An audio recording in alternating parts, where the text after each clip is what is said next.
On a New Geneva street, a human colonist hums a few bars of a half-remembered anthem. The sound is barely audible, but it is enough. A Krenthar patrol soldier spins, seizes the man, and slams him to the pavement. The colonist's skull cracks against the stone. The crowd freezes. Miles below the occupied capital, in a cramped resistance bunker, Dr. Elizabeth Park replays the same melody through a spectrograph. 2 years since the ban, and they still react like it's a plague. Why? Because anthems give people hope, and hope is the one thing they can't control. Number. It's more than that. Look, every anthem from the 2089 revisions, same harmonic anchor, way below human perception. Her glasses reflect the waveform. Her breath catches. The pattern isn't random. Someone designed this to resonate beyond human hearing. This isn't just music, it's a trigger. The data trail leads to a single name. Dr. Edward Bishop, composer of the Great Revision, still alive on Earth. Marcus, we need a line to Earth. Now. The smuggled transmission flickers to life. A weary white-haired man appears on the hollow screen. Dr. Edward Bishop, eyes sharp despite his age. You shouldn't have called. What do you want? Dr. Bishop, the anthems you revised in '89. Subharmonic anchors below human hearing. You designed them to do something. What? You found that? After all this time? Yes. I buried a resonant frequency that triggers empathy in any vertebrate brain. Empathy? The Krenthar banned them, made them illegal. You turned every anthem into a psychic bomb. I never intended a weapon. But the ban, it made the songs forbidden fruit. Now, hearing them after years of silence will shatter any non-human mind. So the ban was the worst mistake they could make. It only made the weapon more powerful. Can you adjust the frequency to Krenthar hearing? We need a broadcast from orbit. I'll send the specs, but know this. Once you play it, there's no undoing the effect. It's not a song, it's a mirror to everything human. The transmission cuts. Elizabeth stares at the blank screen, the weight of the weapon settling in her chest. Now they need a ship. 3 days later, aboard the colossal carrier. The voice, Captain Mariana Costa, receives a secure transmission from Earth Command. Anthems? You want me to weaponize music? Dr. Edward Bishop arrives on the bridge, leaning on a cane. He sets a data crystal on the main console. The Krenthar auditory cortex is sensitive here. I've tuned the subharmonics to guarantee a reaction. And if their shields block it, we'll be defenseless. No shield stops a feeling. They'll hear it in their bones. The fleet departs Earth orbit. The voice moves silent. Its 3 golden dishes cold, surrounded by escort frigates. A distant Krenthar, listening post registers the jump signature and tags it. High alert, unexplained cultural flight. We're on the board now. Rith Tor will be waiting. We stick to the approach, no weapons, just the music. In 18 hours, they will reach the New Geneva system. The Krenthar blockade is already forming. In the ruins of New Geneva, Elizabeth and Marcus crouch beside a jury-rigged transmitter. Searchlight beams sweep the debris above. The fleet needs to know the blockade's exact position. I just need one clean burst. Make it fast. The patrols are doubling back. The transmitter whines, a telltale signature. Boots echo in the adjacent alley. A Krenthar voice barks an order. Go! I'll finish the upload. Get the data to the fleet. Marcus hits the final key as a rifle butt cracks against his spine. The device sparks and dies. Krenthar soldiers drag him into the light. They have him. The data got through, but they have him. Aboard the Krenthar flagship, Commander Rith Tor receives a surface dispatch. His secondary eyes narrow. Commander, the captive transmitted to the approaching fleet. Our analysis shows it contained musical patterns. So the rumor holds truth. A cultural weapon. Issue a directive. Any human caught humming a note of these anthems executed immediately. No more tolerance. Within 6 hours, Rith Tor's fleet condenses into a blockade wall around New Geneva. Over 60 warships lock into tight formation, their red engines glaring like a burning fence. A sound weapon. Primitive. They think noise will break us. Hold the line. Fire on any human ship the instant it clears the jump point. On the voice, the fleet drops from FTL, right at the edge of the blockade. Warning klaxons scream as Krenthar targeting locks snap onto them. No evasive action. Power up the parabolic dishes. Full amplitude. We transmit in 3 minutes. Captain, once it starts, they'll relive human suffering instantly. Wars, loss, love. It's not just empathy, it's a flood. They might not recover. Good. Because if they open fire, we're dead. This is the only bullet we have. Dear God, I built this to unite humanity, not to break another species. The 3 golden dishes on the voice's spine begin to glow, charging with a low, resonant hum that vibrates through the hull. All ships, stand by.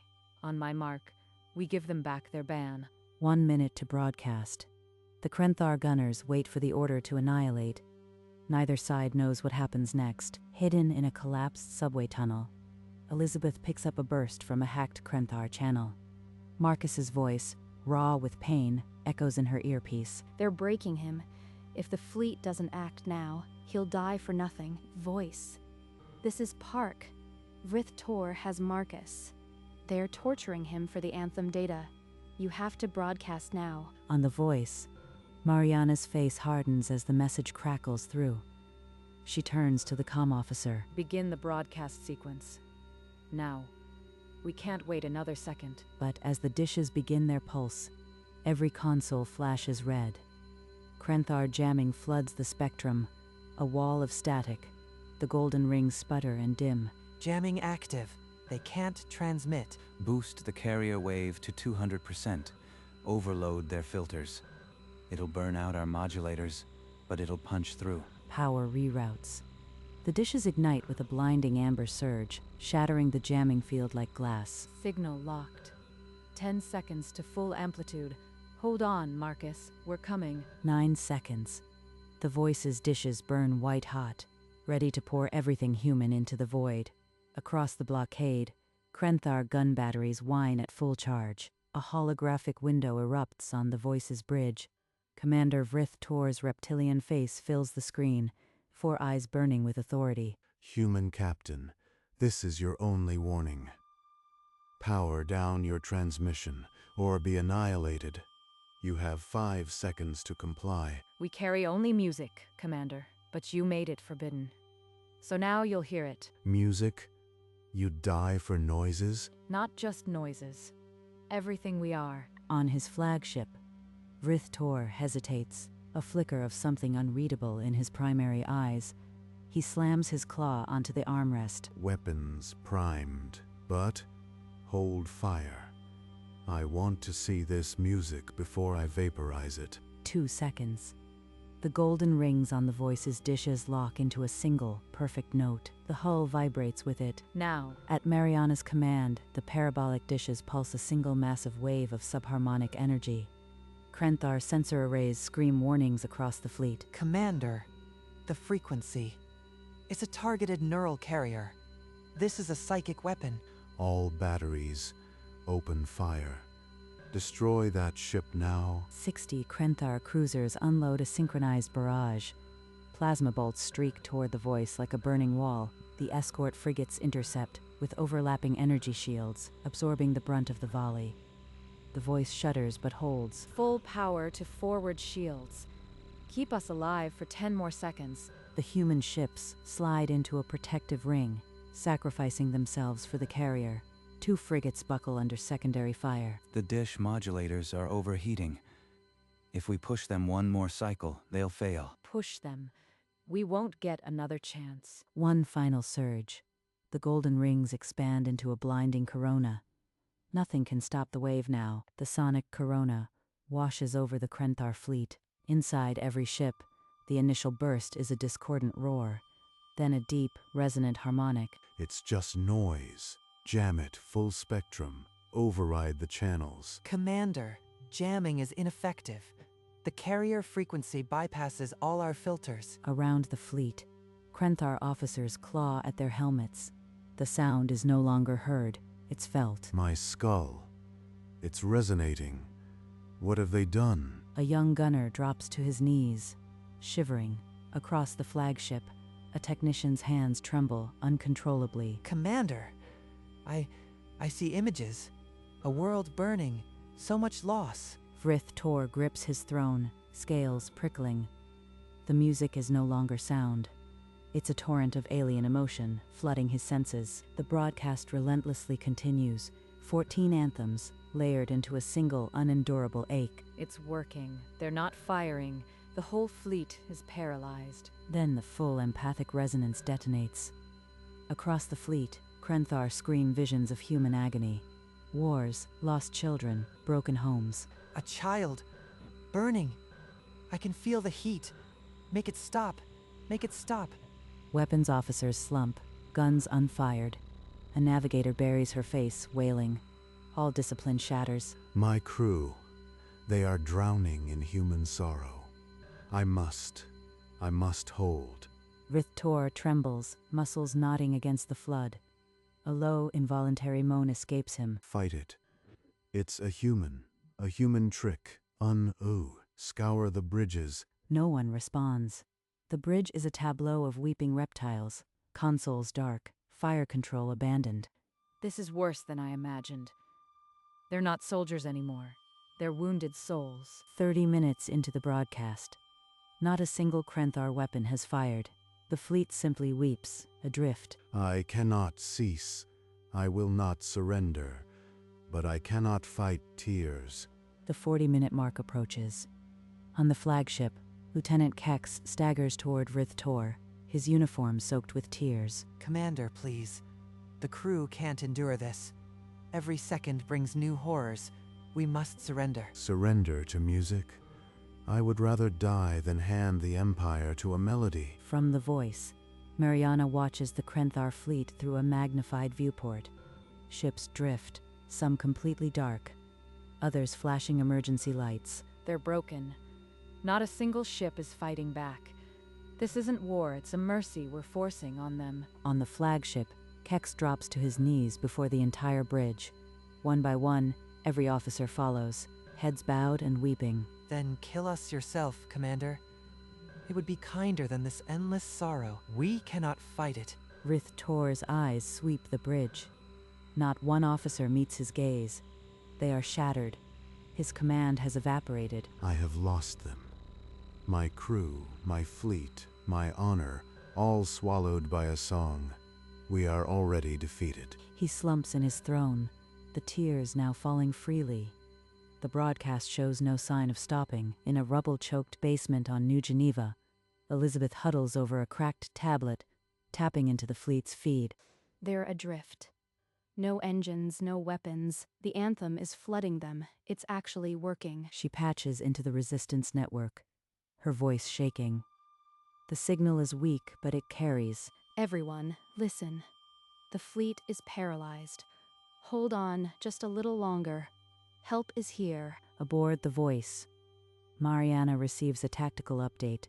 The Krenthar are incapacitated, but no surrender has been signaled. Then we keep pressing. Extend the broadcast cycle. Full repeat. We don't stop until their commander breaks. Captain, if we extend it, the psychological damage could be permanent. We'll be committing atrocity by song. Atrocity would be letting them regroup and slaughter millions. This is mercy. Cruel, but mercy. She signals the tactical officer. The dishes cycle back to full power, their glow intensifying like a second sun. Please, let this end without breaking them. Marcus, hold on. We're almost through. As the broadcast intensifies, Vrith Tor's mind is dragged through a kaleidoscope of human memory. Not only war, but first loves, children laughing, quiet sacrifices. These humans, they cradle their dead and still get up. They lose everything and still sing. How can they bear it? He sees a mother singing to a dying child, a soldier dragging a comrade through mud, 100 generations refusing to surrender to despair. This is not an attack. It's a confession. They are showing us their souls, not their weapons. A sob escapes him, deeper than any before. The anthem is no longer torture. It's a plea. Forgive me. I banned this. I silenced their voice. and they only wanted to be heard. The bridge crew, still kneeling, lift their heads. Through tears, they watch their commander weep without shame. I must end this, not to save my fleet, but to honor what they have shown me. To surrender is to listen. He drags himself upright, every muscle trembling. His claw hovers over the fleet-wide broadcast switch. Krenthar, fleet, this is Commander Rithtor. Rithtor hesitates, then switches frequency. A direct line to the human ship blinks open. His crew watches in silence. Human captain, what have you done to us? We shared who we are. You made it forbidden, so we made you hear it. This is the sound of our pain and our hope. The words hit him like a physical blow. The ban had only sharpened the blade. He understood now. Commander, please, the fleet can't bear more. Surrender now, while we still have minds left. High Command would have me fight to the last, but I have seen their souls. How can I fire now? A priority alert screams in from Krenthar High Command. Cease communication. Any surrender will be met with immediate court-martial. They threaten me from light years away while my crew drowns in sorrow. They do not feel this. Commander, your crew has suffered enough. End this. Let them go home. Home. Yes. They deserve that. And so do the humans. I must decide now. He thinks of his own ancestors, the Krenthar who broke free from alien masters a millennium ago. Their victory songs were also banned once. We once sang while the slavers burned our nests. Those songs carried our spirit across generations. I had forgotten. The human anthem is no different. It is not a weapon. It is a shield made of memory and sorrow. High Command would have me repeat the sins of our old oppressors. I will not become what my ancestors despised. He looks at his weeping crew, then at the tactical display. The humans never fired a single shot. Their only ammunition was their heartache. To endure such pain and still offer it as a gift, this is not weakness. It is the greatest strength I have ever witnessed. With a trembling claw, he opens the fleet-wide channel. His voice will carry to every ship, to High Command, to history. Soldiers of the Krenthar Empire, we are undone. Not by guns, not by guns, not by fire, by a truth we tried to silence. Tears streak his scales, but his voice steadies. He commits to the act with every scrap of honor he has left. All forces, cease hostilities immediately. Lay down weapons and stand by for unconditional surrender. This is my last command, and my first act of listening. The surrender code flashes on every human console. Silence grips the bridge of the voice for 3 full seconds. Cease broadcast. Kill the dishes. It's over. The golden rings fade. Across the Krenthar fleet, weapon ports slam shut. Engine cores power down one by one on the flagship. Rithtor slumps back, his duty fulfilled. His crew remains still, tears drying on their scales. On the surface of New Geneva, Krenthar soldiers drop their rifles. Some kneel, not in submission, but in shared sorrow. It's over. They actually surrendered. The anthem brought them to their knees. No celebration yet. This is a ceasefire, not a treaty. One wrong move, and grief turns to rage.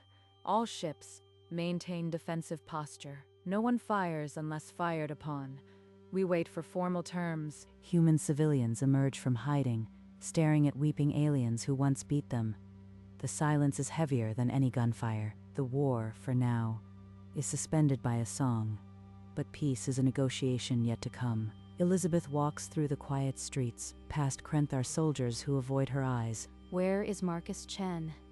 He was captured, transmitting data. A Krenthar officer points to a nearby building. Inside, Marcus leans against a wall, wrists raw but eyes sharp. Never thought I'd be grateful for a song, but I heard the broadcast through the walls. It broke them. It broke them because it showed them the truth. Now they want to listen. Aboard the Krenthar flagship, Rithtor transmits again. His voice is steadier. Human fleet, I formally apologize for the occupation and the ban. We request a cultural exchange program to understand your music. The request is relayed to the surface. Elizabeth hears it and almost laughs. So the ban becomes a bridge. Edward would say that's exactly how music works. New Geneva is quiet. Not the silence of fear, but the hush of two peoples learning to breathe together. 1 week later, the Galactic Council chamber. Vrith Tor stands before a half-circle of alien delegates, his scales still bearing the memory of tears. They weaponize their own grief. It is a psychic atrocity, an unprovoked assault on my entire fleet. A human screen illuminates. Captain Mariana Costa, her image steady. The chamber murmurs. Commander, your ban forced our hand. We gave you only what you forbade. Our music, our history, our grief. It was never a weapon until you made it one. Evidence is revealed. The subharmonic frequencies were a cultural defense, classified for decades. A trigger for empathy in any vertebrate mind. You call it a weapon. We call it a mirror. You saw humanity and could not bear the reflection. That is not our crime. A stunned silence falls. A Seshni delegate whispers, "If we ever ban their songs, will we face this too?" A Xylori elder rises.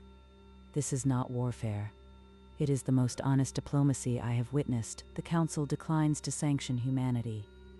Instead, they demand the formula be shared. Number.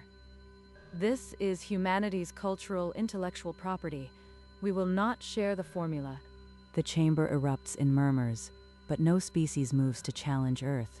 A tense respect settles over the delegates. On Earth, a grand hall. Dr. Elizabeth Park receives the Nobel Peace Prize, the medal heavy against her chest. Nobel Peace Prize for a weapon that made an entire fleet weep. Is this irony or hypocrisy? In the audience, Edward Bishop watches. His old fingers tighten on his cane. She didn't pull the trigger. I forged the bullet. She's carrying my weight. Later, Elizabeth stands alone on a balcony, staring at the stars that once bore enemy ships. We forced empathy on them. Was it mercy or manipulation? Maybe both. But the silence says we chose peace. The next morning, Edward Bishop is escorted into a press room packed with reporters from 43 civilizations. The galaxy watches live. The creator of the anthem weapon is about to speak. He adjusts the microphone. Every being leans forward. I wrote what humans needed to feel. The galaxy felt it too. For 3 seconds, the room is a held breath. Then chaos, questions, flashes, a dozen species crying out at once. A Krenthar journalist, voice breaking, asks through a translator, "Did you intend to break us?" I intended to remind ourselves who we were. You were not the target. You were the unintended audience. In New Geneva, Elizabeth watches the broadcast on a public screen, a tear tracing her cheek. He never built a weapon. He built a door. We just had to open it. Vrith Tor's official request for cultural exchange is accepted. The Krenthar and humans will build a music school together. New Geneva rises from the rubble. Its first new structure, a concert hall with no walls, open to the stars. Aboard the Voice, Mariana looks at the silent parabolic dishes.